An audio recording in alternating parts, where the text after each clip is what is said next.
বিশিষ্ট রাজনীতিকরা বলেছেন, অভ্যুত্থান পরবর্তী সময়ে ঐকমত্য কমিশনেও জাতীয় অগ্রাধিকারের জায়গায় শ্রমিকের অধিকারের বিষয়টি আসেনি। তাই পরবর্তী নির্বাচিত সরকারের উপর শ্রমিকের অধিকার ও শ্রমিক ইশতেহার বাস্তবায়নের দায়িত্ব পড়বে। এছাড়া শ্রমিকের উন্নয়নে আগের সম্পদ সৃষ্টি ও সঠিক পরিকল্পনা জরুরি বলেও জানান তারা। আন্তর্জাতিক শ্রমিক সংগঠনের আলোচনা সভায় আজ এসব কথা উঠে এসেছে। মোবাশ্বের আহমেদের রিপোর্ট।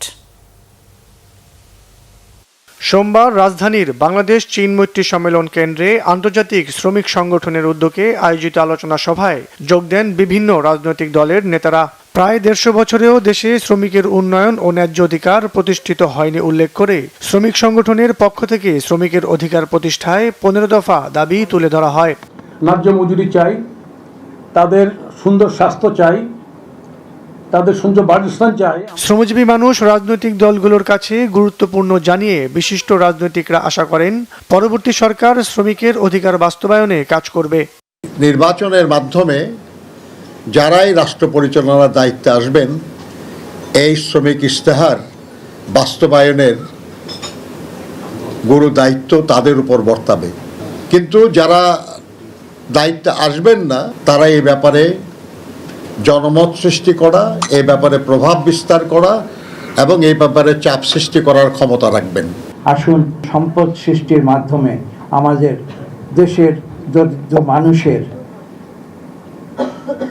যে প্রয়োজন, সেই প্রয়োজন মেটানোর জন্য আমরা সঠিক পরিকল্পনা গ্রহণ করি।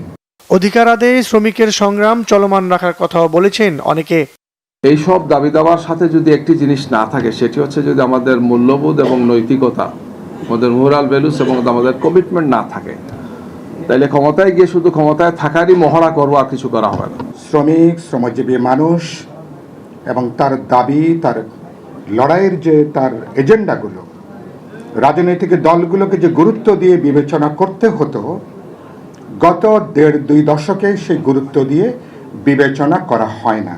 শ্রমজীবী মানুষের প্রায় ৮৫% এখনও তাদের ন্যায্য অধিকার বঞ্চিত বলেও জানানো হয় আলোচনা সভায়। শ্রমিক সংগঠন মোবাশ্বের আহমেদ, বাংলা ভিশন, ঢাকা।